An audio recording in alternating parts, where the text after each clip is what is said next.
All right, everyone, good evening. It is fantastic to be here. Interviews, the big mystery, right? You know, you look for a job, you've got your career goals, you're polishing up your resume, you're learning how to network, and you finally land the offer. Well, actually, you don't land the offer. What do you land? You land the interview. And when you land the interview, your whole world changes, right? Because you have a particular lens on the world. And what is your lens? I got to get a job. Well, I don't just want any job. I want a job that I love. And I want a job that makes an impact. And I want a job that's going to give me growth potential and the compensation. All that's wonderful. But guess what? The person you're sitting across from, well, right now on the other side of the Zoom, they've got their own goals. And their goals are a little different than yours, right? Their goals are to make sure you can solve their problems. And their goals are to make sure that they're going to mitigate their risk and that you know their sector and you can hit the ground flying. And you guys come at this interview from very, very different lenses. And today I want to help you guys make a match. And so I want to start with a little cartoon. And I want to start from their side of the aisle. And on their side of the aisle, one of the things I mentioned is that, you know, employers are looking to mitigate their risk. This is one of the biggest things that any interviewer is going to dread hearing from you. Sure, I've had 20 jobs in the past 2 years, but I'm not a job hopper, really. I've never quit any of them voluntarily. That is exactly what they're not looking to hear. But on the other side, here you are with all of your career passion and all of your transferable skills. And here's what you'd love to hear from them. Well, it's not a job skill we normally look for, but it could help us cut our corporate travel budget. Because you're bringing these superpowers, right? So oftentimes this is what happens. There's this disconnect because we're all seeing things from a different lens. So why in the world is there this disconnect between employers and job candidates? Because they arrive at the interview with different expectations. This is the bottom line. And this is actually, when you sit in an interview, what employers are actually wanting to know from you. Okay, there's 4 things. Here they are. This is it. Can you solve our urgent problems? Why are they hiring in the first place? They're not hiring for their health. They're hiring because they've got problems to solve. Urgent problems, short-term and long-term problems. Do you understand their sector? Now, they would prefer often that you come from their sector, but if you don't come from their sector, they want to know that you understand their sector. Why? Because their sector is special. We'll get to that in a second. Can you fit in with their culture? Are they going to like working with you? Do you play well in the sandbox? And do you really want the job? Now, you're going to start out with the, do I really want the job? But notice I put that last. I wish they would put that first. In fact, I, as a recruiter, love to put that first, but they may not put that first. So they may just be checking boxes to see if you can help them, but you're thinking, I can help you, but do I want to help you? So you got to be thinking from both sides.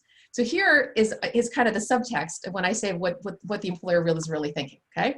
So can you solve our problems? Well, what's really code for, we have no time to train. Can you fix this by next week, right? Do you understand our sector? Well, that's code for, well, our sector is very special. If you don't know us already, it's going to take you a while to catch on. And by the way, we don't have a while. Thirdly, can you fit in with our culture? Well, you know, our people, they're pretty special too. Can you play well in our sandbox? And then finally, do you really want this job? And why they're asking you that, I wish they were asking you for your sake because they really want to understand your career goals. Oftentimes they're asking because, look, hiring is expensive. Will you be happy here? Will you stick around for a while, right? Will you be a good use of our time? Now, on the flip side, here's what you're thinking. Can I solve your problems?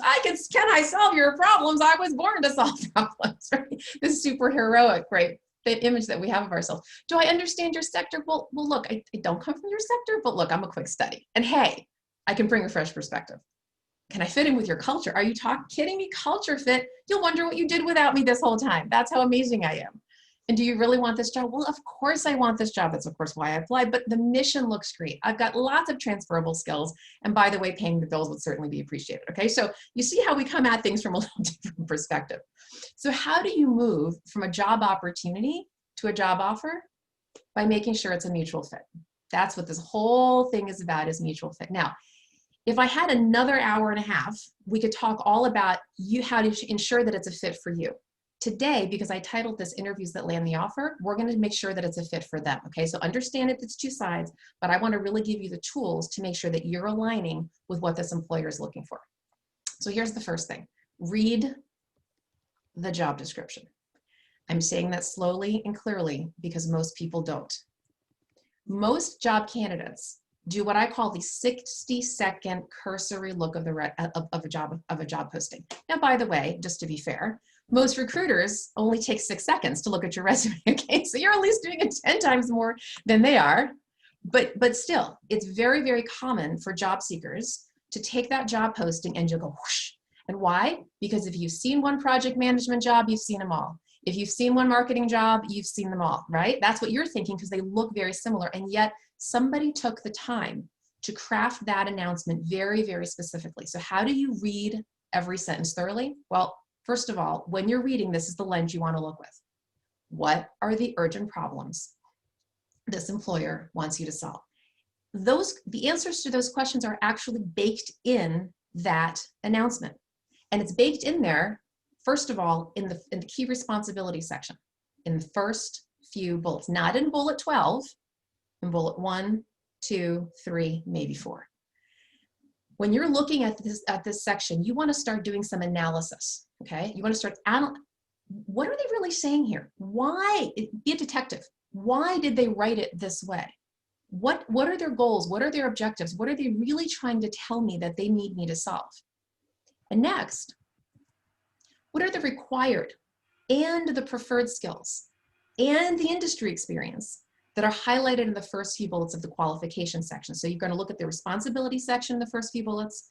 You're going to look at the qualification section and look at required skills and preferred skills. Now, here's the thing. These days, when people say preferred, they actually mean, you could all say it together with me, required. But I'll explain the distinction. Now, required is required. And I know a lot of people will look at required or not even see the word required and say, well, wait. I've got transferable skills, don't you know? But the reality is that most employers really are looking for that unicorn. They're looking for that, what we call in recruiting land, purple squirrel. And if they say that something's preferred, well, no, technically it doesn't mean required. But what they're really saying is, we're going to give priority consideration to those candidates who do have it. So if you don't have the skill, if you don't have the experience, if you don't have the industry experience, whatever it is that they're looking for, look, it's a free country, you're certainly welcome to apply, but you need to manage your own expectations, because if you're not selected for it, you have to understand why that might be, okay? So when you are reading this posting, I would suggest if you were a solid 80% on, and when I say 80%, I don't mean in the soft skills, like, hey, they were looking for a team player. I don't mean that piece. I mean the core skills that they're looking for in the responsibility section and what they're looking for in the qualification section. If you match at least 80%, go for it, apply. But it's not only that, right? In your interview, this is, in fact, this is why we're talking today, right? In the interview, what you're going to do is you're going to look at all of the accomplishments that you have that are related to those responsibilities and related to the skills and related to the industry, because they need to know that you can solve those problems. Now, after you've done all of that and you're prepping for this interview, you have to say to yourself, now that I've figured out what their urgent problems are, do I really want this job? Do I really want it, right? And the fact of the matter is that a lot of people fall into what's called the halo effect. If you've ever heard of this, you can go look it up. It's basically when we see something and we put a halo over it because there's a quality, there's a something about that, in this case, the job, that makes us go all sparkly. You know, maybe it's what I call bullet number 5 syndrome, right? You're looking at the posting and there's this bullet, and it's bullet number 5, and you say, that's my job. Well, as you're prepping for the interview, try to take away the halo effect and look at it realistically. What do they really want me to do? Do I have the qualifications? And how can I show them that I have those qualifications? But at the same time, is this a job that I want to go for? So step 2 is research. Now, I know a lot of you understand this, that you need to do research. I'm going to give you a few little tips. It's about researching the employer and researching your sector. So here you go. First thing is research the sector broadly, right? So how is this sector being disrupted? Or are they disrupting others, especially now during COVID? Everybody's in one of these 2 categories. And the extent to which you can do broad research will indicate that you're a critical thinker, that you're thinking about the entire industry, not just this company, but how this company fits into their sector. What are the key challenges that this sector needs to overcome?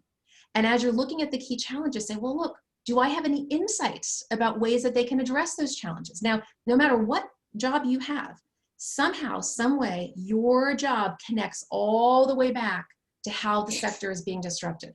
how the sector is overcoming its challenges. You've got to be really thinking about how to do those dot connectings. But next, like, you want to go into their website. And I don't just mean review their website, I mean analyze their website. There's a whole lot of things, and I'm just giving you a sample, right? What are the core offerings of this organization? What do they really provide their stakeholders? Do they have a clear mission? Or how are they engaging with their stakeholders? Who are their competitors? All of these kinds of things, you got to look at it and tussle it out. And then you think to yourself, what questions are you left with that are related to your role? Like I said, everything, all the dots connect back up. Now, if you're executive assistant, whatever you're doing, if you're the executive assistant, you're executive director, everything connects back to core challenges. The other thing you can do is research employee LinkedIn profiles. Now, when you're doing that, of course, hopefully you're doing that on the front end to even get the job, to even get the interview. But there are three things in particular you're going to be looking for. Number one, who can be your internal champion? Now, an internal champion we often use, again, to get the interview, meaning you want somebody who can kind of flag your resume in front of the HR person or the hiring manager and say, hey, consider this person more strongly. But even once you get the interview, you can go back and say, is there somebody in that organization who can put in a good word for you? I actually had this happen today. Right? Somebody said, hey, I've got an interview coming up this week, and I saw here on LinkedIn you're connected to so-and-so. They already have the interview scheduled, but they're wondering if I could actually put in a good word, and I'm going to do that, right? And I'm going to say, hey, you should consider this person, and here's why. Find out what the culture's like. Find out any insights that you can about the supervisor, the department. Just leverage it as much as you can the people who already work there. Now, how do you do that? I'm not gonna go into LinkedIn and LinkedIn training right now, but here's just sort of the basic technique is when you open LinkedIn and you have the search bar, which is in the upper left corner, which is a hidden in plain sight search bar. A lot of people don't even know it's there. Put in the name of the organization, hit enter, hit the people button. And once you do that, the list of all the people who currently work there will show up. Then you can go back to the same search bar and type in whatever you want, the name of the hiring manager, HR person, human resources, and you start doing some filtering. In fact, there's a button that's called all filters. And again, I don't have time to train on it right now, but you can do some filtering to find out who would be the best people for you to connect with. It could be people in your department, it could be, again, people who know the hiring manager. Do your research, be prepared. Okay, so step 3, aligning your skills and experience with the role. So one of the best ways to do this is actually imagine that you wrote the job description. Remember, it's your job description. You wrote it for yourself. So here are some of the areas you want to go through. So first of all, as you look through this job description, how well do your skills align with each bullet? Now, if you take the time to read it thoroughly and slow down, you're going to be amazed at what you see. I don't care if there's 25 bullets. Take the time to read all 25. Bullet by bullet, skill by skill. Print that document out. Use the white margins on the side. They're asking for this, I've got it. They're asking for this, well, I don't have it exactly. I'm familiar with it. They're asking for this, well, actually, truth be told, I don't have it. And you're gonna have to maybe do some color coding and think about, well, what are the skills that I wanna highlight? What are the skills I'm gonna have to say, well, look, there's a learning curve. What are some of the skills that you're going to say, wow, actually, I'm a little nervous about that one. I actually have to ask the employer how much of the percentage of my job I'm going to be using that skill, because that's not really a skill that I'm comfortable with. So this is a really good way to do that analysis and bring it up in the interview. Next, and this is one of the keys of this whole training. Okay, I should just make this bullet like pop off the page. Which accomplishment stories best demonstrate your ability to perform each job function? Now, this one, I could sit here for a whole hour and talk about. I'm not talking about the job duties that you've had. I'm talking about the accomplishment stories. Now, there's different formulas that you can use. They have different acronyms: SAR, STAR, PAR, CAR. There's all these different ones. I'll just use the one called STAR. Most people are familiar with: situation, task, action, result. STAR. And you want to go through your background and you want to go bullet by bullet, line by line, and say, in my background, where have I accomplished something that is going to directly align with this bullet? And then frame that story in STAR. Now, the thing about STAR or SAR or any of those other acronyms, it's just telling a story. It's just like reading a book or watching a movie. There's a beginning, a middle, and an end, okay? You set up the stage with the backstory of what was going on at the time. You hit them with the action, right? Like Superman with the cape, you know, in the phone booth. Okay, this is the action he took. And he flew around the world and he saved Lois Lane, and that was the result. He saved Lois Lane. So when did you save Lois Lane? You know, what were those dramatic stories in your career that you can pull out that directly align with these job functions? And then industry. Okay, so number one, do you have industry background? Now, you might have it. You might have it recently. You might have it 20 years ago. You might be familiar with it. You might be a first cousin or a second cousin to this industry. But if you don't have any industry experience whatsoever and they're still interviewing you, well, good on you. So there's something about your resume that caught them. But if you don't have the industry background, remember, they're still looking for it, usually. So what insightful questions can you ask to show you've done your homework? www. It's a very, very powerful 3 letters, right? You've got the internet at your fingertips. You should be researching this industry up, down, backwards, and forwards. You should be reading articles. You should be, you know, following people. You should be using LinkedIn. See if you can really get your head around the industry. It goes back to what I mentioned earlier about the researching, right? And then you can come to them and say, look, I haven't come from the industry, but guess what? Here are some of the things that I found out.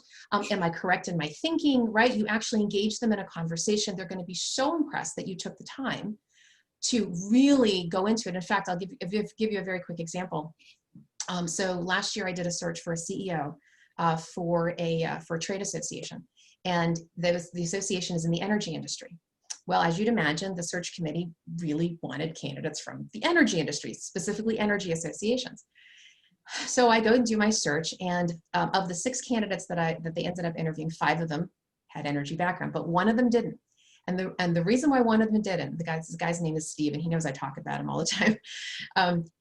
What he did was in his application, right? He started out by letting me know that he didn't come from this industry, but man, oh man, he had done his homework.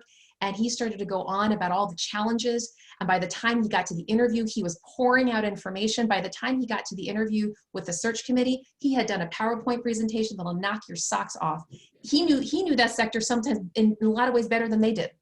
And it was hands down. It was a no contest. He was the one who got the job because he went the extra mile to embrace the industry that he was about to go into. So next, how can you overcome potential objections? Don't be scared of the objections. Everybody's going to have them. There's no such thing as a perfect job, and there's no such thing as a perfect resume. They shouldn't have a halo effect over you, and you shouldn't have a halo effect over them, okay? And you shouldn't have a halo effect over yourself, right? What you do want to do, though, is you want to anticipate what the objections are going to be and think very carefully and critically, how can I overcome them? And overcoming them, you know, might be as simple as, look, I want to bring this up, you know, Ms. Employer. I noticed in the description that you were looking for somebody with this skill or this background. Look, that happens not to be where I'm at, but let me tell you, I've done some homework. Or, you know what, I am such a quick learner. Let me give you an example of when I learned something similar in a very quick way. But you've got to be able to overcome it. And it may not be a skill situation. It could be about your job tenure, which we'll talk about in a second, things of that nature. Anticipate the objections and be prepared to overcome them. Don't sweep them under the rug. Know that they're going to be there. And if they don't bring it up and you think it's going to be a really big objection, you want to bring it up first. So here you go, right? So here are all the things that people tend to have as objections, and job tenure is one of them.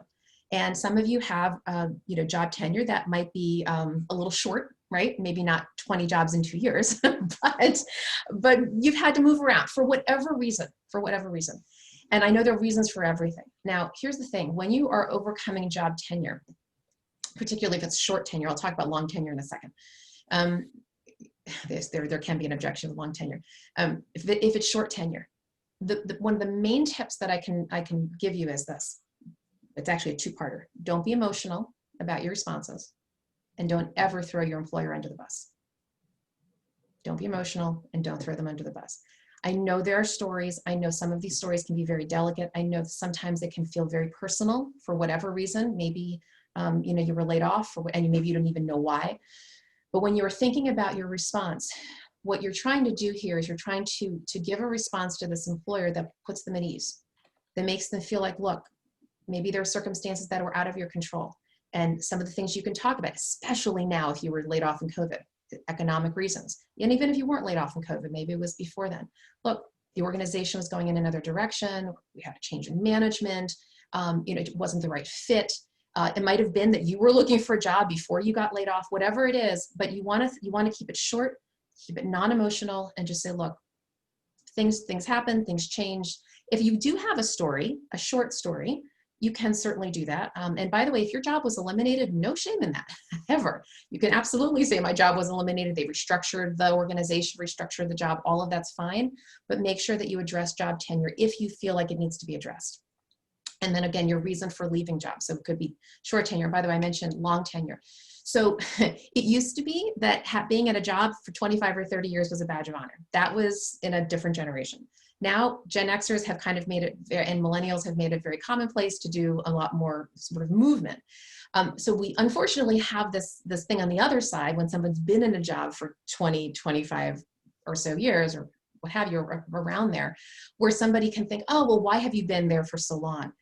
You might have to address that as well. And you might have to explain the progression that you've had within the organization. Or maybe you've had one title for a long time, the progression you've had within that role. You've got to make sure that they're feeling like you are somebody who can grow with the organization, grow with the job, that you're going to be energetic, that you're going to be innovative, that you're going to contribute to their urgent problems, and that you're not going to be just sort of a stale kind of an employee. They want energy, they want life, they want movement. And your job tenure and your titles may not reflect at all who you actually are. It's just a piece of paper. You've got to come up out of that piece of paper and show them all of the things that I just mentioned beyond what they see, right? Because all they're trying to do is they're trying to mitigate their risk. So if they see a lot of movement, or they see someone who's been there 25 years, they can have all kinds of bias. You want to eliminate that bias and show them that there's a lot more to you than what's behind that piece of paper.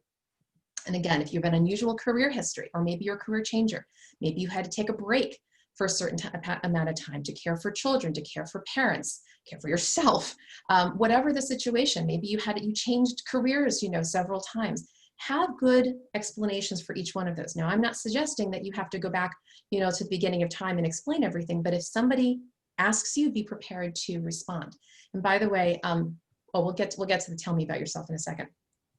So maybe you have a lack of a certain skill. Again, make sure you know what that certain skill is, be able to address it, be able to talk about your ability to learn quickly.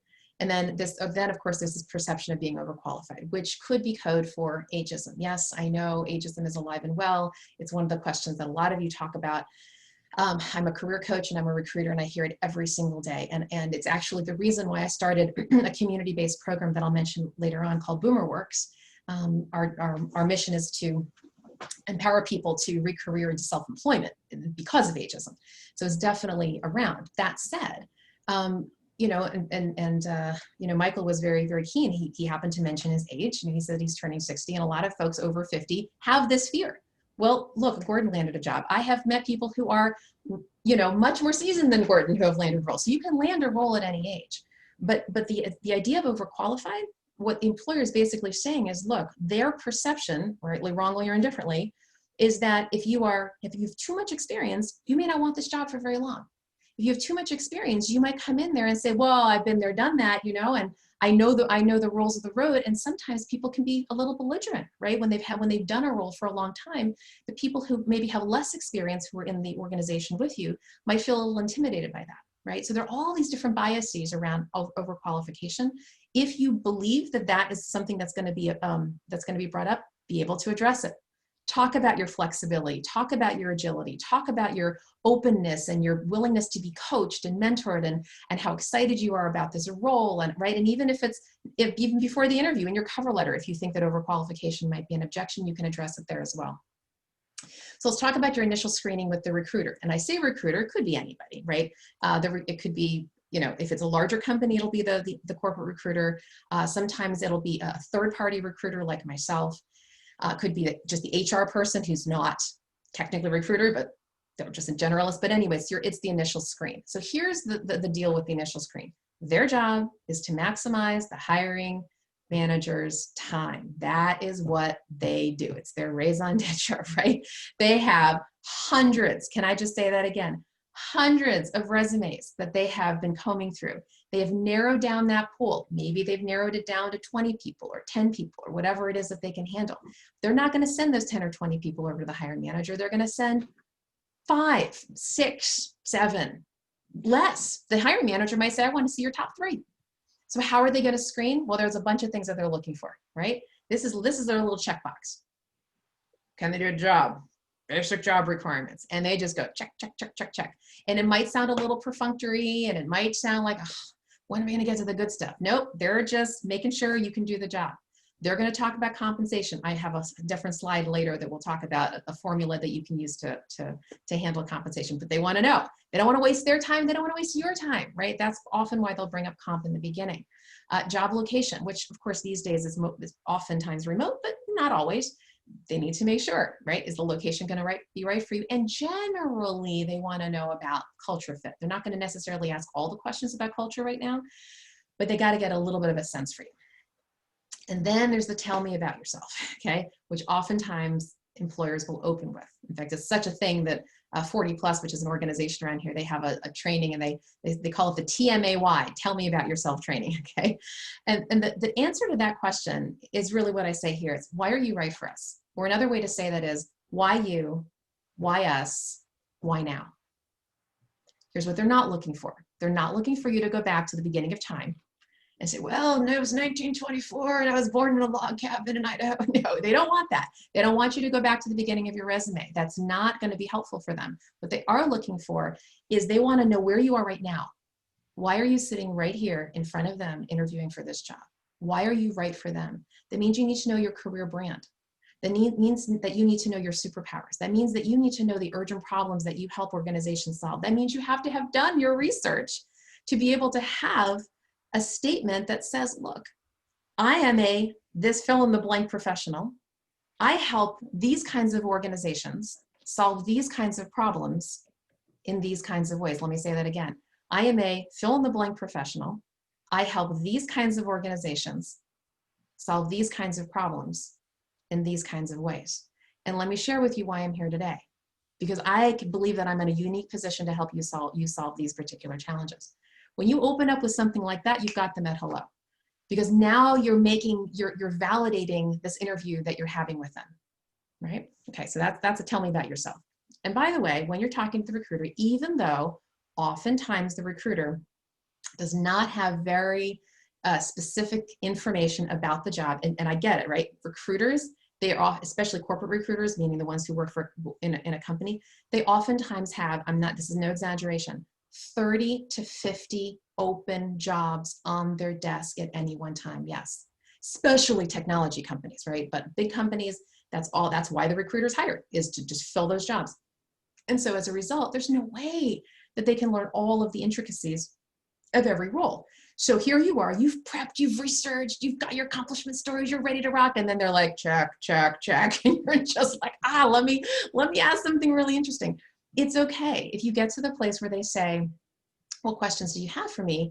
I'm not saying that your job is to stump them, but if you have a question that happens to stump them, that's okay, because it just shows that you're a critical thinker. Now, of course, with a recruiter, you're not going to want to ask all of those specific questions, because again, may not be able to answer, but you can ask and should ask about culture, and ask about what the ideal fit is for this role, and ask what attracted them to your resume. And you can ask them various things that you think a recruiter might know. And then again, if you happen to, if a complicated question happens to slip in there, that's all right. What they'll probably say is, great question, let's save that for the hiring manager, all right? And when you're talking to the hiring manager, which is the second level, okay, you want to consider that interview like the Olympics. Because here's the thing, by that point, it's been narrowed and narrowed and narrowed and narrowed. And now you're one of just a handful of people, 3, 4, 5 people, something like that. So much like the Olympic judges who are screening these incredible athletes who've spent their entire lives to get to this place, what does it take? That 1/10 of a point, okay? Because everybody's qualified. So you have to imagine this. You and the other 2, 3, 4, 5 people who, there's a typo here, I apologize, in hiring manager, just noticed that. These 2, 3, 4, 5 people who are your competitors, who you don't know, they're all equally qualified. That's why they're sitting there. So how do you figure out if you're the best fit? Well, it goes back to those accomplishment stories. And when you're thinking of accomplishment stories, I want you to think of them on 2 levels, okay? Number 1, these are stories about things you love to do, And they also have to align with your ability to solve these urgent problems. Now, I want to give you an example of a story that you wouldn't want to share. Okay, so I'm going to tell you about a coaching client of mine years ago named Barbara. And Barbara is here in the DC area, as many of you are, and she is in the advocacy, government relations area, as a lot of people are around here. Okay, so that was her brand, right? She's all in coalition building, this, that, and the other. And we were working on her resume, because I am a resume writer. And we were talking about her accomplishment stories for her resume. Okay, but this could easily translate here into the interview. I said, Barbara, hey, let's talk about your accomplishments. And she was sharing with me that she had worked at one point very recently for a very, very well-known nonprofit, a huge nonprofit that all of you would know. And she said, my accomplishment story is that I planned the 50th anniversary gala for this organization. I said, wow, very, very big accomplishment. Problem is, it had nothing to do with her brand, okay? So had the employer asked her, hey, tell me about one of your greatest accomplishments, had she come out with that story, what would that have made them think? That she wanted to be a meeting planner. Well, that's not true. She wanted to be in coalition building and government relations. I said, Barbara, I'm so sorry. We have to take this away from your resume. Sorry. And we did. We eliminated it because it would have been brand confusion. So just because you loved doing something does not necessarily mean it comes into this interview. You have got to understand what the problems are that they are trying to solve, and make sure that the thing that you loved, that accomplishment story that really showed those wonderful superpowers, aligns with their urgent problems. I cannot emphasize that to you enough. It's so, so important. Not just enough to have accomplishments, it has to be what they need you to say. Number two, share your enthusiasm for their mission, if appropriate, right? Meaning if you actually do have passion for their mission, let that come through. Again, goes back to all that research you've done. It's not enough to just know about the sector. If you actually are interested in it, tell them, because most people are like, please let us know you want to work here. Let us know you're interested in the things that we're interested in about. So make sure that you share enthusiasm. And then I have this other metaphor, play tennis, not racquetball. What in the world do I mean by that? Well, unfortunately, in most interviews, most people play the game of racquetball, meaning the interview lobbies a cue, a question, over the net, and you're the wall, and they hit you, and you sort of absorb the shock, and you throw out this answer, okay? That doesn't really do anybody any good, because besides the fact that it puts the power balance completely on the employer side, it doesn't give you an opportunity to really engage them.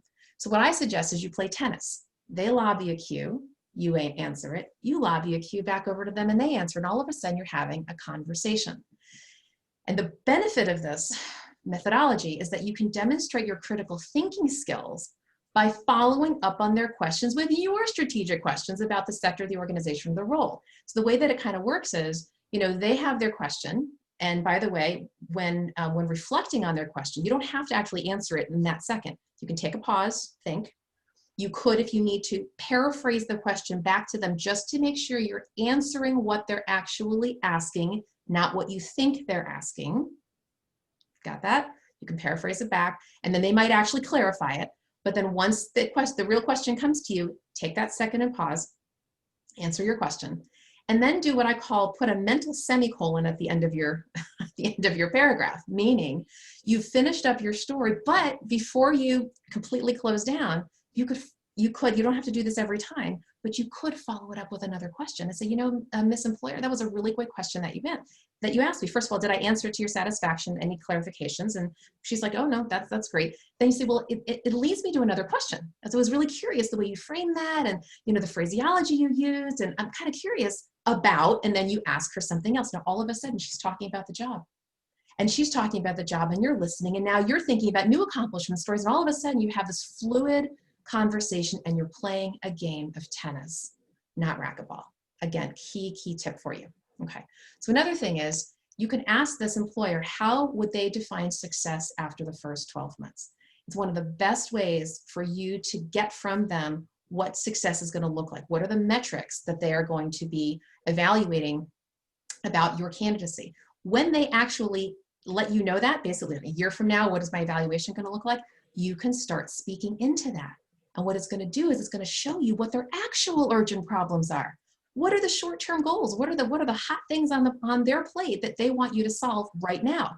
you're taking that in, you're absorbing it, and now you're responding to it. Like, wow, you need me to redo that database. You need me to, help you with your new customer service plan. You need me to do this and that. Well, fantastic. I have some ideas for that, or I have some experience in that. I have a real interest in that.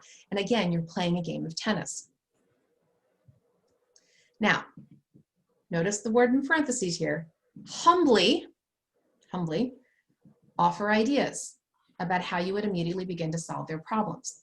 You could consider delivering, if you're in second or third level interview, you could consider delivering a short presentation. Now, here's how this goes. When I say humbly offer ideas, I mean you could proffer ideas in such a way that says, we've been talking now for a while, and you've been sharing with me, Miss Employer, you've been sharing with me your challenges and so forth. Have you ever considered ... Have you ever thought about ... Might we consider doing ... That kind of thing. So you're phrasing it in a non-presumptuous way. You're asking a question that proffers an idea, but it's clothed in, hey, I don't actually know the answer. I'm really being humble about this. I really want to know, is this something you might consider doing? It's a wonderful way for people to understand how strategic you actually are. Now, after the first level, if they do invite you back for a second, you could consider delivering a short presentation. You could do a SWOT analysis. For those of you who know what SWOT is, the letters are SWOT, stands for strengths, weaknesses, opportunities, and threats. It's basically a bit of a strategic analysis. It could be about the department, the role, even the organization, but try to keep it to the department or the role, where you're actually taking the information that you gathered and you're organizing it. And you're saying, this is kind of my a little assessment of the state of your union, if you will. And then here are some of my ideas about how I might onboard. Here are some of the strategic questions that I might ask. Here are the stakeholders that I might speak with.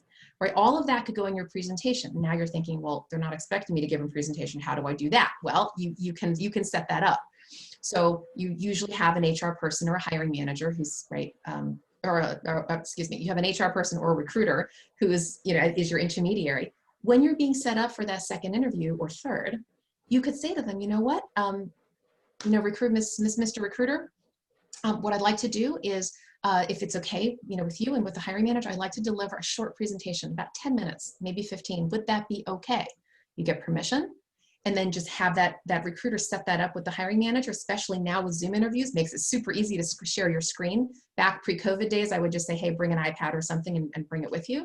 And then you can open up the interview with that and share your analysis, right? And then it helps to engage that hiring manager or whoever you're speaking with in a richer, fuller conversation where now they're moving away from just evaluating your past-based experience. Now they're moving into the future. Now they're actually thinking about you in the role.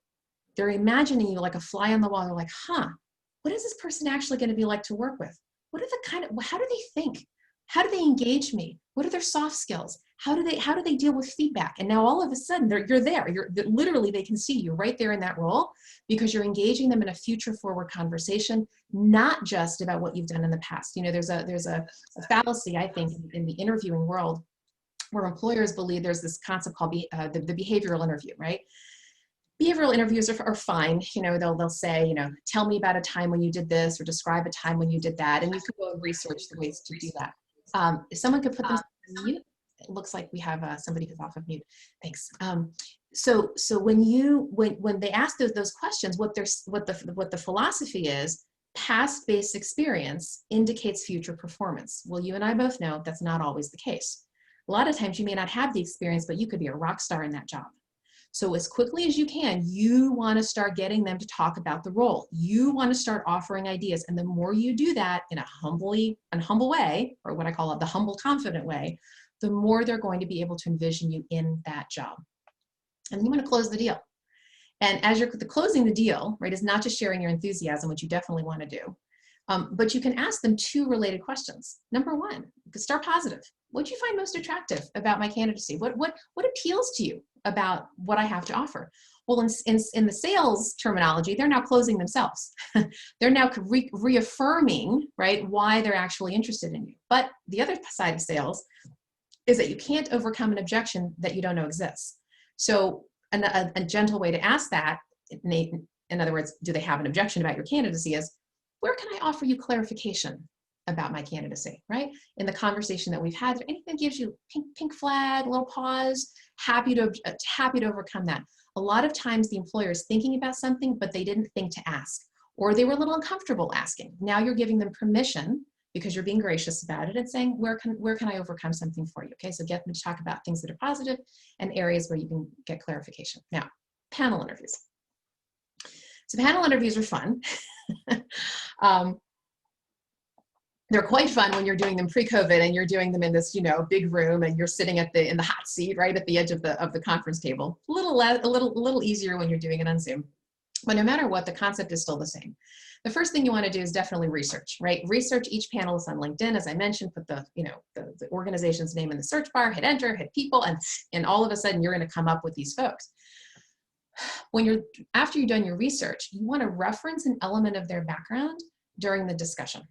Now, I don't mean to be creepy. I don't mean it that way. Don't do so much research, you know a little too much about them. Don't start looking them all up on Facebook. LinkedIn is fine. But you could look at their professional history, look at, how long they've been there, anything they've mentioned about what they do in their job description, where they went to school, if there was any connection points. But you do want to make sure that you let them know, hey, I looked you up on LinkedIn. I'm really impressed with your profile. I noticed, Susie, that you've been here for 5 years. I really would love to hear, what you think about the culture, whatever. But you want to make sure that you let them know you've done your homework. And what's really important here is to ask each person how you can best support their goals, right? Because in a panel situation, you're talking about a team. It's either going to be the people you work with directly every day, could be a cross-functional team, any which way. These are people you're going to work with a lot. That's why they were invited to this interview. And they're looking at you as somebody who can help them. Now, they should be looking at themselves as someone who can help you too, but the point of this training right here is for you to figure out the first, right? And ask them about their jobs, ask them about the challenges that keep them up at night. What can you do in your role to be a really good ally and a really good partner to them? And then read the room. Now, the room might be a Zoom screen, but even so, it's still a room. You need to make sure that each person has a chance to speak. You need to make sure that you're not over talking. You need to make sure that if there are certain people who are a little bit more quiet, that you're actually gently drawing them out in the interview, because there's political dynamics, there's personality dynamics, there's all kind of relational dynamics that are going on that you're completely unaware of. But you might see that one person is taking over and maybe one or two people are being quiet. At some point you say, John, Sally, I haven't heard from you yet. What do you think about blah, blah, blah? And then draw them into the conversation. When you're doing an in-person meeting, make eye contact with each person when responding to questions. Why do I say it that way? Because when one person asks you a question, they're not actually asking it on their own behalf. They're asking it on behalf of the entire group. So when you're responding to the question, make eye contact with everybody, because you're actually responding to everybody. Now, of course, on Zoom, you wouldn't do that. It's just one webcam, but this is just a note for post-COVID, or in Michael's case, current COVID. And then overall, do your best to bond, right? These are your future teammates. They got to know that you're going to play well in that sandbox. You're going to be a good cultural fit, that you're a good person to work with, and that you're going to be very relatable. Now, video interviews, here we go, okay? Now this was actually, before I go into this laundry list, this is where JV mentioned that there is a link. In fact, JV, if you could pop that link into the chat box right now. Last week, I co-hosted a webinar specifically on this topic. It was an hour-long presentation. It was myself and 2 other women, and we called it New Year, New You, reframing your profession, your personal brand for a virtual world. And it was all about your attire, your background, your lighting, your everything that has to do with having Zoom interviews or Zoom meetings of any sort. I happen to talk about interviews. So I'm just going to give you a little bit of a sampling of the kinds of things that we talked about. But JV, have you already, I don't see the chat. Have you already put it in there? Could you nod your head? You're good. Okay, great, thanks. So here are some of the tips, right? So first of all, be courteous and set the stage, right? When I say be courteous and set the stage, I mean like this. Look, they're going to be sending you the link, right? They're hosting that meeting. But guess what? There are all kinds of glitches that can happen. So the very first thing is ask your contact person for their number in case, or I should almost say when, there's tech issues. It could be that you have problems signing on. It could be that you drop off in the middle of the call. Okay, all of these things can happen. They could drop off in the middle of the call. The last thing or you freeze. Oh, we have this happen all the time, right? The freeze, and then you can't hear them or they can't hear you. What I've actually done in my meetings, interviews, coaching clients, whatever, is I'll make sure that I have their phone number. If that happens at least once or certainly more than once, I'll say, look, let's shift to phone. I'll call you or they call me.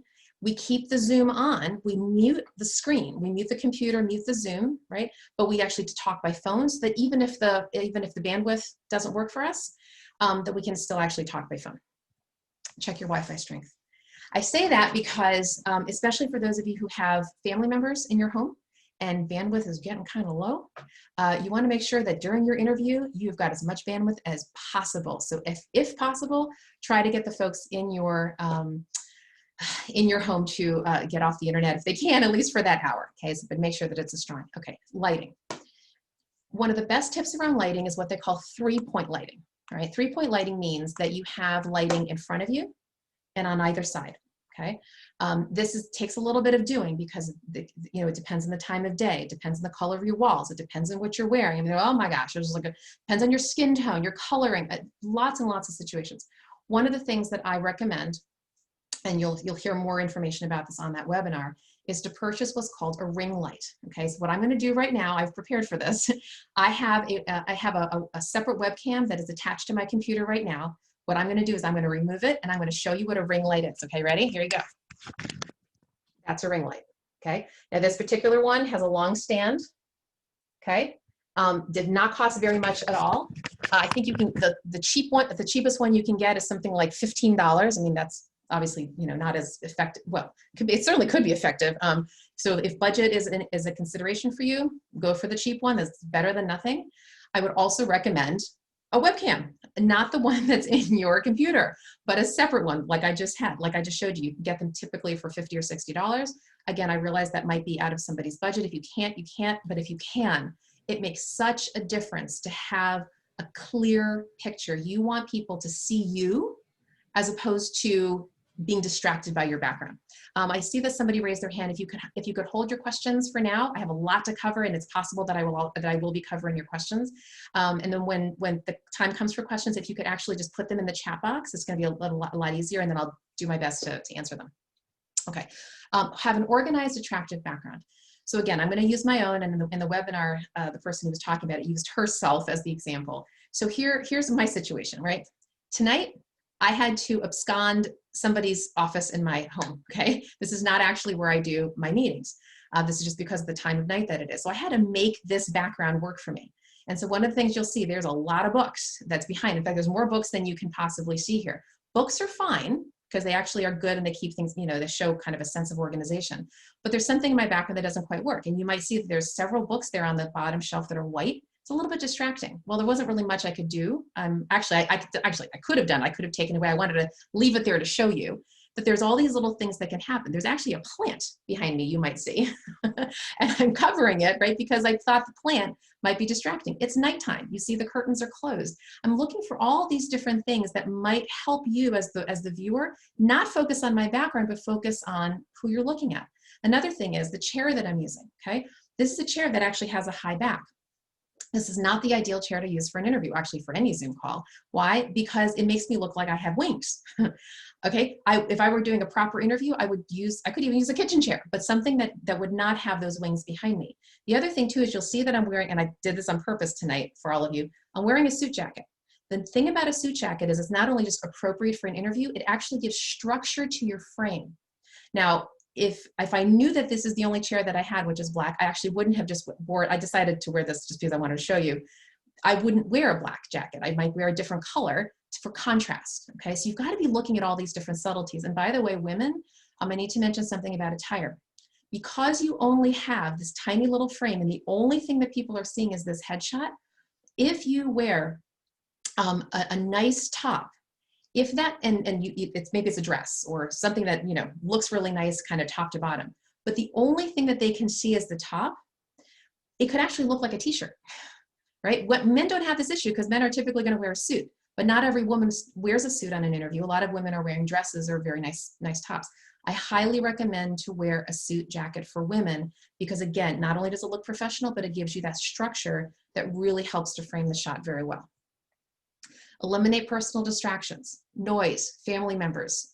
Try to make sure that your interview is not when the garbage is being collected, whatever, that the dog's not going to walk in. I had this, I was coaching a client the other day, and it's fine because we were friendly, but, because her video was facing the door, all of a sudden, 10 minutes into the meeting, door goes open, in walks the dog, in walks the cat, it was cute, right? But an interview would have been very distracting. So make sure that you're buttoned up and you have an organized, clean background. You don't have papers on your desk. In fact, you want to make sure, like you can see here, you can't see a desk right now, which is kind of on purpose. So try to make it so that none of that is distracting.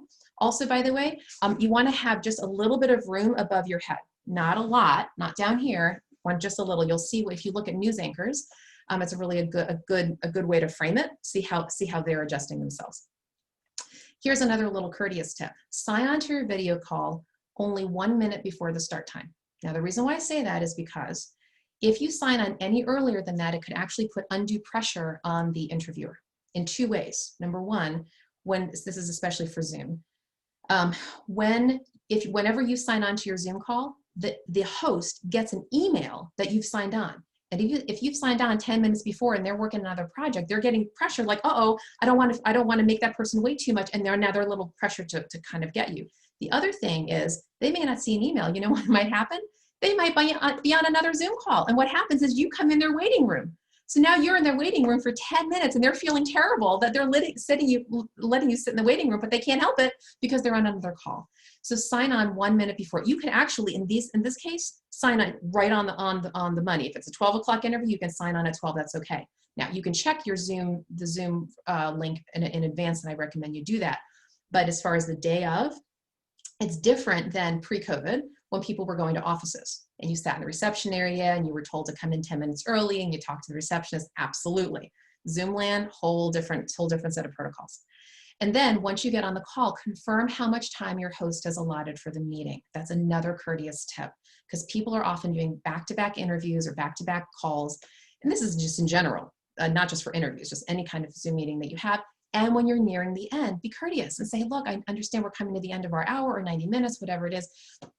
I'm happy to wrap up, want to make sure that I'm being respectful of your time, okay? So be courteous. Another thing is show your personality. Again, you've got this tiny little box, okay? And especially if you have a more of an introverted personality or what have you, this is going to be very, very important for you.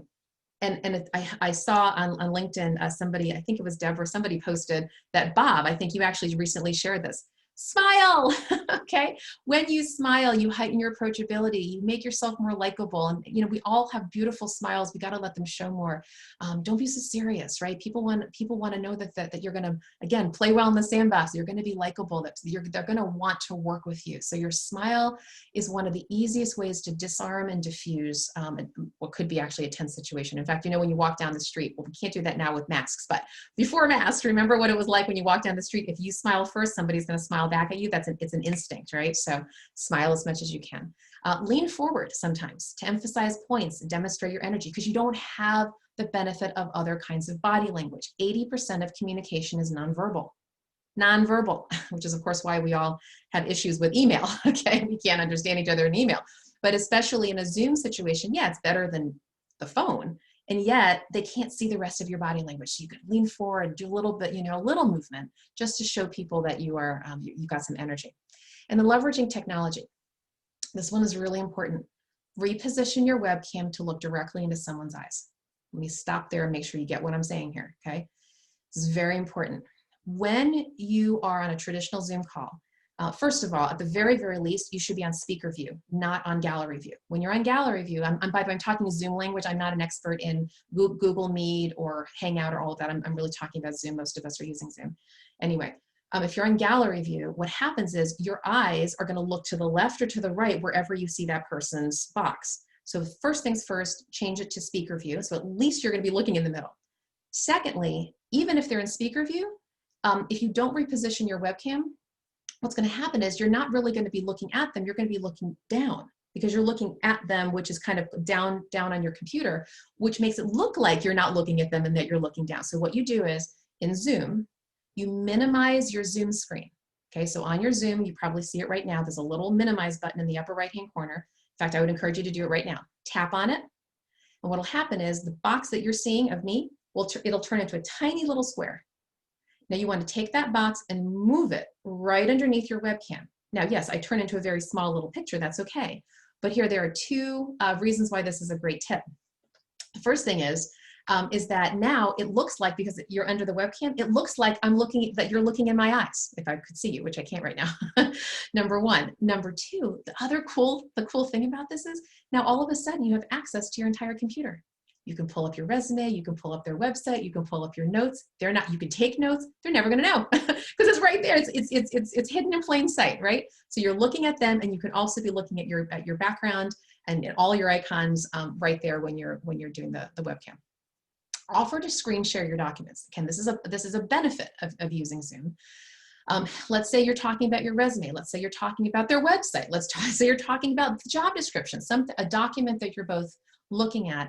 You can ask them, would it be okay for me to share my screen so that we can have a conversation? And of course, they have to give you permission to do it, but then you can leverage technology in that way.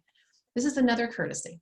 If there is a follow-on action item, document that you need to share with them, whatever, don't put it in the chat box. And this is, by the way, a general tip in meetings in general, just not just interviews.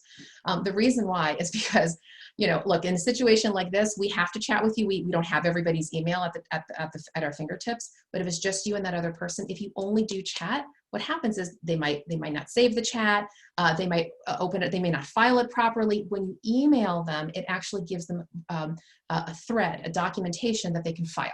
Okay, they can file whatever it is that you've shared with them. It's just a nice courtesy. Okay, compensation.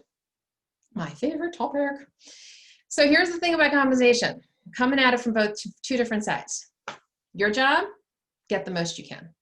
Their job, negotiate the least they can. It's like buying and selling a house. That's just the way that it is. Everybody's trying to do a good job of being a fiscal steward. So here's my best recommendation.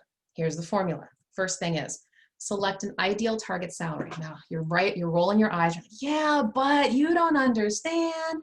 And then you're going to give me a whole story. Well, I was overpaid, I was underpaid, I was this, I was that, I'm shifting careers. I get it. I understand. It's not easy. And we don't have a long time to talk about this, but do your very best to do some research on the market and figure out for that role in that kind of organization, that sector, that size, that title, what you believe would be a good target salary, a salary that would make you say, yeah, it's got a little bit of a happy dance number, okay? Not your bottom line, but a good higher target number. And here's the phrase that you want to use, okay? I'm going to read this out to you, and then I'm going to explain how you do this. When they say, what are you looking for? I'm seeking a total cash compensation package in the blank range. Now, here's the deal. You're not actually going to put two numbers in that range. You're not. You're going to put one number. The reason is, if you put two numbers, what number are they going to give you? Everybody all at once? The low number, okay? So you're looking for a number in that target salary that's going to be kind of a happy dance that you don't feel is going to completely throw you out of the market, but it's a number that you can negotiate down from, because it's near impossible to negotiate up. If you give those two numbers, or if you only put a number in that range, in that blank, that is the lowest end of what you're looking for, there's a very good likelihood they will not give you any more than that number, okay? But I have to put a caveat on all of this. I have updated information. This is a formula that I've been using for years. Anybody who's heard me speak, I've shared this formula forever. But here's the update. The update is that there are some new HR laws out there. When I say new, I mean pretty new in the last few years, and they keep on growing. And in an effort to level pay equity, okay, in this country, especially for marginalized individuals of all sorts, what some states in the union are doing now, there's about 19 or 20, and my latest understanding is I believe Maryland is now included in this. Last I heard, I have to confirm that, that in these states, employers are actually no longer allowed to ask you what you were, first of all, what your salary history was, okay? At the very least. So that's a good note. Not everybody's exempt from this yet. It's not every state in the union, But as a result, not only are these people not asking about salary history, the best practice now is not to ask what the candidate is looking for. That's a best practice. That is not a law, okay? So I happen to subscribe to that. And so for those employers, they're now actually listing the compensation. You're going to start seeing that more and more. And I don't mean the government always lists their numbers, but private sector, you're going to see more and more companies start to list salary. You're going to see more and more organizations, or at least if they don't list it, they'll actually offer what they're looking for. But for those who are still doing it the old traditional way, this is a really good formula to use. Okay, so now we're going to wrap this up and talk about sealing the deal. Do you really want the job? After everything that you've read, after everything that you've heard, tell them so at the end. Make sure that you're wrapping this up on a positive note. And you're not going to jump through the Zoom call, but you are going to say something to the effect of, look, Mr. Employer, Ms. Recruiter, this has been, just a wonderful experience. I have to let you know that after everything that I've heard, I'm even more interested in the role than I was in the beginning. And I would be just delighted and honored to move forward in the interview. Use your thank you notes to bolster their decision to hire you. First of all, write one. I have to start with that. A lot of people don't completely forget to write it. Absolutely, under 100% of the time, write a thank you email. Now, if you want to be really, it's hard to do that these days with COVID. So I used to recommend, also send us something in the hard mail, but people, of course, are working from home, so it's a little hard to do that now, but always send a thank you email within 24 hours of your interview, preferably same day. You want to make sure that it not too long, not too short, right? It thanks them for their time. It reiterates your qualifications. It reiterates your interest level. If there was anything notable about that interview, something personal that you talked about, you can throw that in there as well. But make sure you double, triple, quadruple proofread that thank you note. It is so easy at that stage of the game for people to rush. I gotta get this out. And then you miss a semicolon, you misspell their name, you misspell your name, you something like these little things matter. So take your time and write it well and read it backwards and forwards. Have somebody else read it if you can. Look at the references that you're going to be providing. You have all kinds of people that you could be asking to give you references. And yes, everybody wants you to give their supervisor. But if you have a selection and they're people who are, maybe past supervisors or colleagues or direct reports or whomever, which are the ones who are going to give you not just the best reference, but the ones that will best represent your fit with this role? Because different people know you under different circumstances. And if you feel like you have certain qualities that you need to be highlighted, make sure that the references are going to be supportive of that. Now, if you haven't heard back from the interviewer in the time that they said they were going to call you or write you back, that is very normal. Number one, everything takes 4 times longer than you think it will. Number two, this is not the most important thing it's the most important thing on your plate, not the most important thing on their plate. And so likely they say, oh, you ask at the end, so what's the timing of the process? And they say, well, we'll get back to you in 2 weeks. 2 weeks come, 2 weeks go, 3 weeks come. And you're like, and then you're calling someone like me saying, sure, when do I follow up? Should I follow up? Follow up once, I would say within a few days or maybe a week after they said the last time they said they would, that they would respond to you. But only do that just to reiterate your interest, because the thing of it is this, the reason why most people want to follow up is because they're trying to care for their own anxiety. Okay. Remember, this is not the most important thing to them. If you are the top candidate, I am telling you, as sure as I sit here, they will track you down. They will send a carrier pigeon to your home. Okay. If you are the one, they will find you.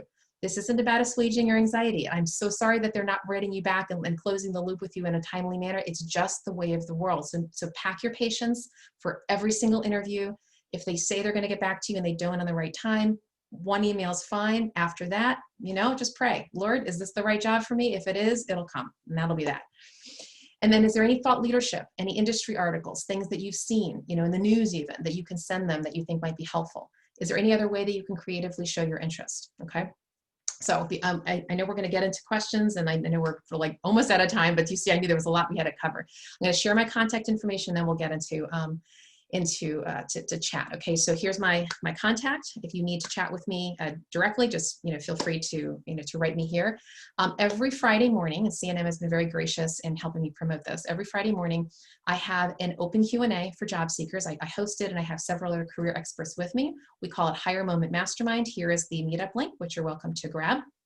9:15 Eastern to 10:15. It's open Q&A, and then it's we have speed networking in the beginning and the end. And then again, if you are considering self-employment, you're over 50, we offer BoomerWorks. We offer free educational programs twice a month for all aspects of your self-employment journey. So with that, because there are a lot of people on this call, I would encourage you not to open your mic, because that could get a little bit confusing here. So I really would encourage you to stick with the chat. I see there's a lot of chat there. So JV, or whoever wants to handle chat, given everything that I have shared, do you want to scroll through and pull up maybe some questions that you think I have not addressed yet?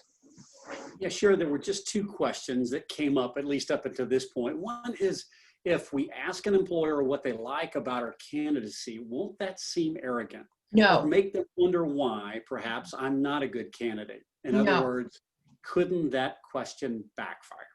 And not if you ask it in the right way. No, you're not asking it in a braggadocious, hey, why do you like me? Ha ha. You know, aren't I great? No, it's all about how you ask it. You know, again, the humility has got to come out, right? So at the end of this interview, you know, you're wrapping up and you've asked your questions, and you say, you know, I have another question for you, you know, Mr. Employer.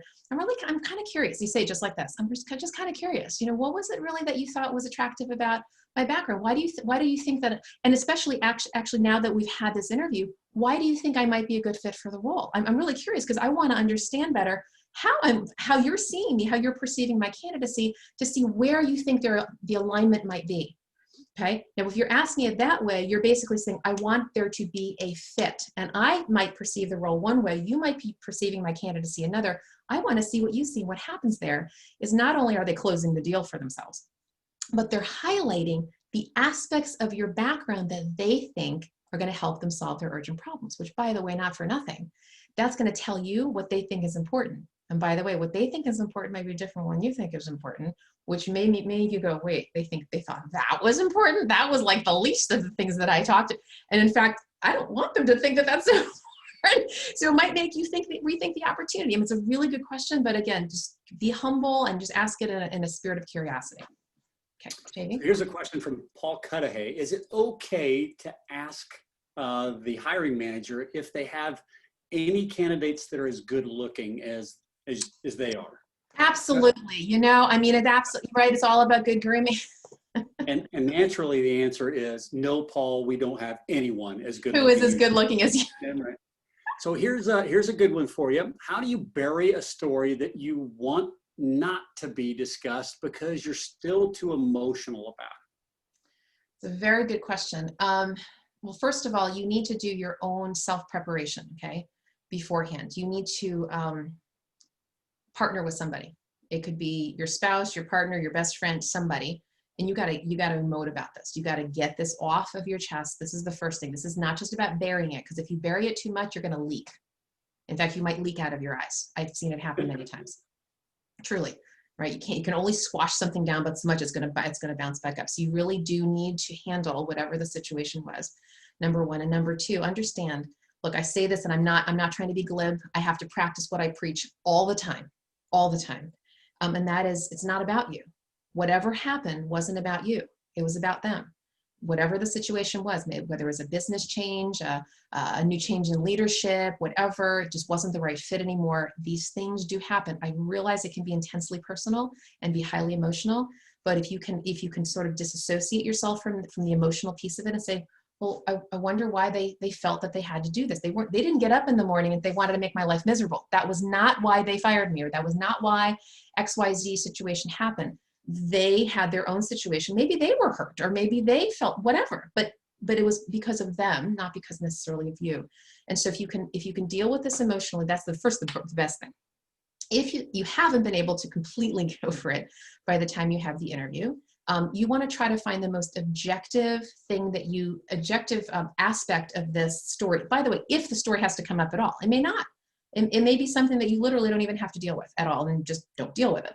But if it is, like it has to do with your reason for leaving or anything like that, or difficult situation they ask you about, try to be very objective. And actually, one of the things you can do is you can share with them what you learned from the situation. That's another way to be humble. Say, you know what, this was a tough situation, as you might imagine, and you keep your cool with it. And here's what when I look back, here's the lessons that I learned, and I'm taking this forward in my new opportunity. Fantastic answer. So I asked everyone to give you both barrels because you could take it. And the questions are now starting to come in. No crying in front of everyone else here. I'm just going to No crying in baseball. No crying in baseball. So here's a good question. Since we are advised to respond as quickly as possible when approached by recruiters, how much prep time should we give ourselves to heed the great advice you've given tonight? Okay, that was a softball, but. So, okay, say that one more time because I want to make sure I'm answering it the way that it was asked. Yeah, so since we're given the advice to return fire, to get back with recruiters as quickly as we can, I see. How much time should we give ourselves to prepare for the call before we return the call? Right. So here that's a great question. So there's a difference between responding back to the recruiter quickly versus picking the first interview slot that's available. You can get back to the recruiter and say, hey, Mr. Recruiter, so hey, I'm here. I've answered you in 5 minutes. Great. And then they offer you a bunch of interview times. It's okay for you to choose one toward the end. Give yourself a few days because they're not necessarily, not always. I mean, sometimes they say, hey, we've got 3 times tomorrow. Well, you do what you can do. But if they offer you some later times, take as much time as you can possibly get. Use every time, because look, if you don't take that last slot, somebody's going to take that last slot. So it's not like it's going to be any necessarily any advantage. And by the way, people ask me all the time, oh, well, is it better if I go first or second or last? That really doesn't bear out. If you're the right candidate, even if you are the last candidate, you're still going to get hired. Great. Since we are advised to respond as, oh, I'm sorry, that's the same one. As a foreign worker, and during the application never made the question about eligibility to work, when is a good moment to address that? Oh, that's a really great one. Yeah. So oh boy, this can get complicated. So in this country, most employers either require or prefer that their job candidates either are a U.S. citizen or have a green card. Okay. There are some organizations that are open to somebody with an H-1B visa. I say some are open because it's expensive for them. This is not a light thing. They have to work with attorneys. They have to do all of this stuff. So if you are not a U.S. citizen and you do not hold a green card, you need to bring this up very quickly. In fact, I would bring it up right away in the first email. And I would say, look, I just need to let you know that I'm on this status, H-1B, whatever it is. Is that acceptable to you? Is that something you can handle? Because the last thing you want is to spend all that preparation time, all that time interviewing, and then all of a sudden they're like, oh my gosh, we forgot to ask you and you didn't tell us, and now I'm so sorry, we aren't able to move forward. That could be a make or breaker. Deal with it fast. Outstanding. So why are recruiters interested in knowing whether we are pursuing concurrent opportunities? Because they want to. It's a very easy reason. The only time that they're asking you about that is if they're interested. They want to know if they have to speed up the process to get you. It is the most classic situation. I ask it all the time. If I am pursuing a candidate and they are a hot candidate, I don't assume that we're the only job that they're interviewing for. I have to assume that they're dating other people, right? Okay. So when I ask that, there's a couple of reasons why I ask, or any recruiter would ask. Number one, I want to know, not just are you pending, but what's the status? Because for example, let's say that we're interviewing you. We're at the first level stage. We really are interested in your candidacy. And then I find out that you're in the third level stage with somebody else. And you're like our top candidate at that point. Things could change, but at that point, you're a top candidate. What I would then do is, man, oh man, I get on the phone quicker than a jackrabbit with the hiring manager and say, look, we have a fantastic candidate here. This sounds like they're interested in us. They're in third level, with another. How can we push this along to wrap up the process so that they can make a good decision for themselves?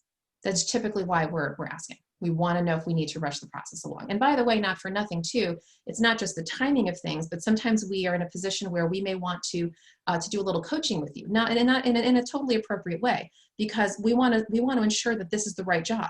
So if you're pending with something else, and that job is a better fit for you than us, fine, let's talk about that, right? And maybe that's the job that you need to pursue. or maybe we're the job that you want, but sometimes we like to get into a conversation to see kind of pros and cons and help you weigh it out. But it's mostly for the beginning to see if we need to push the process along. Okay, follow up from the same person. Why is it critical to have a story for each job transition? For each job transition, okay. Yes, So first of all, you may not have to use it. It's really just good to have it kind of in your arsenal. But the reason is that people want to understand why you left. Now, you can kind of extend this out. Remember, employers are trying to mitigate the risk in hiring. They want to make sure that you are a good worker. They want to make sure that you are going to fit in with them. They want to make sure all these different things. So if you have a good story a good reason for every place that you've moved, you're basically giving them a sense of safety. That yes, good reason, I'm a good employee, I'm a good job candidate, you're somebody I'm trustworthy, I have good reasons. You don't even have to peek under that cover, right? Everything's okay. That's my basic answer for that. okay, here's a preference question, and I think it's a good one for interviews. During an in-person interview, does it matter if I wear a light or dark suit? For an in-person interview, so like real face-to-face.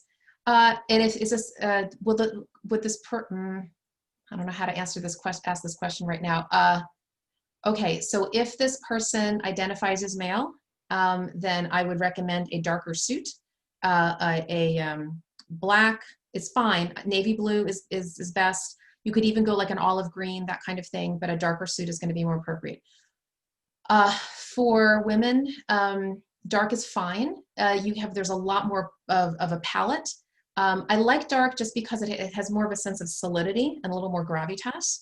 But then again, it also depends on your personality, because if you have a really, really big extroverted personality, you might want clothing that softens you up, right? That's not so loud, because you don't want your clothing to compete with your personality. Likewise, if you are, I know they mentioned dark, not color as exact brightness, but if you're a more introverted personality, you may want some colors that are a little bit brighter that kind of bring you out, in the interview. So dark in general is a good thing, but it really depends.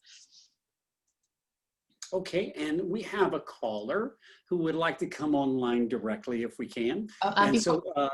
Before we do that, just making sure that we want to be sensitive to everyone's time, because I know sometimes callers can have a long story, so you want to make sure if you wouldn't mind to keep your story kind of tight, and also if it's a question that'll be kind of relevant to everyone, that would be fantastic. So Kelly, I hope you heard that. I'll cut you off if you go running at the mouth. You got me? All right. I got it. Right. Well, first of all, again, thank you very much, Shira. You rock as always.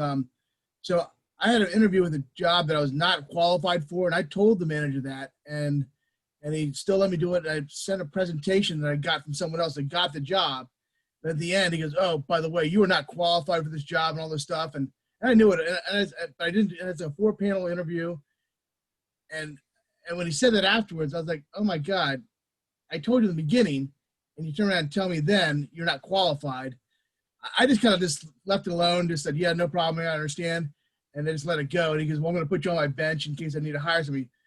And again, you're not going to be confrontational, but I just kind of listed it. But you just catch the guy the total lie when he said that to you.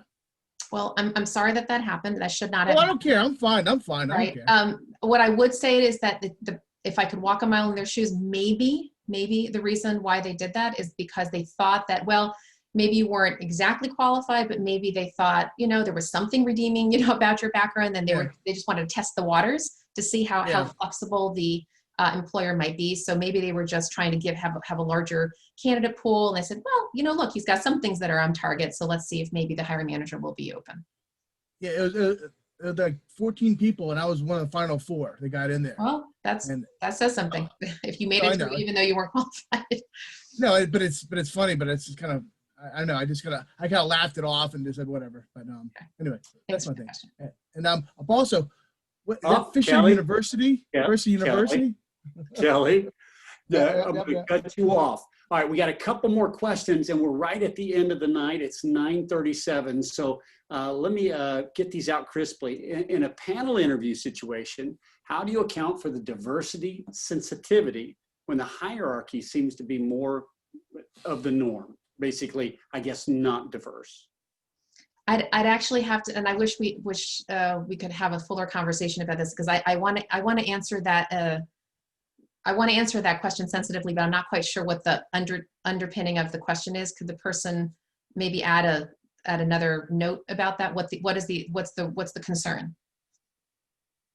And maybe if the person can write that, because JV, how about we go to another question, then come back to that person if they can give a little bit more color around what the why it, like what's the deeper issue. Okay, great. Let's see. Should I have a blank wall as a background, or what do you suggest? No, never use a blank wall. In fact, when you see the webinar that I did last week, the person, Kiki is the lady she's a video expert, and she says when you use a blank wall, they call it a hostage shot. Okay, like, you know, in a hostage situation, they don't want any demarcation, so they use a blank wall. No, no, no. You definitely need something on your back wall. Now, again, what I've got is a little too busy, right? I'm just letting you know, I'm being vulnerable here. Books are fine. A couple of pictures are good. Maybe even a plant. You want to make sure that your background has some sort of human touch, a little personal, not too personal, because otherwise people are going to stare at your background. They're not going to stare at you. Okay, so it's got to be a little nondescript. And you want things that are organized looking. So like a couple of square pictures is fine. Squares are good. Straight lines are good because it gives a sense of organization. If you want a little bit of your personality there, you could, you know, have it, but just remember that people are going to stare at your background some of the time. So it's got to look organized, but yes, no blank walls. So no blank walls, no Hezbollah flags, no Al-Qaeda flags, no orange robes. Don't do that. All right, gotcha. I don't recommend it. That was the wrong path. Do companies usually inform the candidate ahead of a time if it's going to be a panel interview? Oh, yeah. Yeah. And I can't imagine a situation where they wouldn't. You know, meaning that they're going to let you know that you're going to meet with more than one person. So that's the definition. Yes, I'd say equivocally. I've never seen it not that way. And if they don't, that might be just a hiccup on their part, but they should absolutely be telling you it's going to be multiple people. So follow up to the diversity. For context, people of color seemed to be at the bottom of the pile, although the organization was touting their diversity. Oh, I see. You know, it's interesting. I'm a trainer in diversity, equity, and inclusion. So I have a lot that I could say about this, and unfortunately I don't have a whole lot of time. And I recommend to the person write me. I could certainly have a conversation about this. This is very, very delicate. Very delicate, because there are a lot of organizations that are of that ilk, right? That they have a philosophy, they have certain values, but unfortunately they are not representative in their senior leadership. That is not something that, unless, okay, if that issue for you is what I call a make or breaker issue, where you feel so strongly about this that you want to open up a conversation interview, you can certainly do that. Please understand that a lot of organizations, especially human resources individuals, understand the disconnect. They understand the dissonance that it's caused in a lot of staff, especially in recent months when a lot of racial justice and equity issues have come to light. And so a lot of times they're scratching their head and they're saying, behind the scenes, they're saying, what can we do to change this? We don't know what to do. We're not going to fire people, right? We're not as diverse as we want to be yet, but maybe they have a diversity, equity, and inclusion plan in place to start to change that. You could, if you feel that strongly about addressing this, I would address it with the human resources person. That is the person who's going to be most understanding and respectful of that question. And you would ask it in a very sensitive way, and you would not ask it right in the beginning, right? If you're getting close to the end and it's still very important, say, look, I just want to bring this to your attention. I kind of noticed, you know, I noticed that some of your values are very much around diversity. I noticed that there aren't a lot of people of color. And you say it just like that, you know, kind of softly. Not a lot of people of color in your senior leadership. Can you share your thinking on that? You know, or do you guys have any initiatives that you're looking at changing that or recruiting differently or what? I'm curious, and I'm really help me better understand. That's how I would do it. If it's very important, bring it up. I would say toward the end. Great. So we're out of questions. Before I let you go and before people check off, we do have one quick job announcement. It's a part-time recruiter. If you're a rock star woman and you're looking for an opportunity at up to about 20 hours a week, then I'm going to post this in the chat window so you can read the whole thing. But it's a woman startup. They're looking for a woman recruiter. And if you are interested in that, it could lead to a full-time gig. They're trying to work that situation now with investors. But if you're interested, contact Namratha, and the details and her email address are coming into the chat window now. Well, I thoroughly enjoyed the evening. I got one or two emails that said, boy, this is fast. And I typed back, fire hose. It is amazing how much material you put in, and it's all meat, Shira. Fantastic presentation. So great. My pleasure. And by the way, just so you all know, there are two things you should know here. This I'm going to put this in the chat box. I'm going to put in the deck. Okay, I'm going to put the deck in. I've actually teed that up already. Now here's the situation with the link that you got. Okay. In fact, I'm going to share this with you right now so you see what you're going to see when you open that up. Give me one moment because it is on my website. Give me a moment. Okay, so when you go to that link, okay, this is the page of my website you're going to see. She says Shira speaks to job seekers. If you go down here in sort of gray letters, you're going to see videos, prior videos I've done for groups like CNM. Now down here, it says interviews that land the offer, slide deck January 2021. That's the deck you just saw. So click there, you'll get the full PowerPoint. Now, right above it, I did a presentation like this in 2014, but it was a completely different presentation. So there is a video there, but don't click on that yet because I recorded this call tonight and I'm going to put that very shortly in, and I'm going to replace that link. Okay, so like by tomorrow, let's say, you should be able to get the full recording of this as well. All right. Well, fantastic. Thank you for sharing the deck, and thank you for your time tonight. Ladies and gentlemen, I don't know if you know it, but we stopped paying Bitcoins years ago. Shira was probably, hanging on the hope that something would come through the electronic, magic, but it's not going to happen. The only thing we offer her is our gratitude. And Shira, we're so very thankful. If you would type something nice in the chat window or give her a big reaction, it would be fantastic. Shira, thank you again for being with us and for a wonderful presentation. My pleasure. God bless everyone. Well, ladies and gentlemen, we are at 9:45. We've run over, but I think it was absolutely worth every minute of our time tonight. Thank you for being with us. Hope to see you again next week. We always close our evenings the way we start them, with prayer. Edia, would you close our evening out for us, ma'am? Come up, voice, and close us in prayer. Okay. Let's bow one more time. Thank you, ma'am. We thank you, Lord, for the gift of your servant Shira.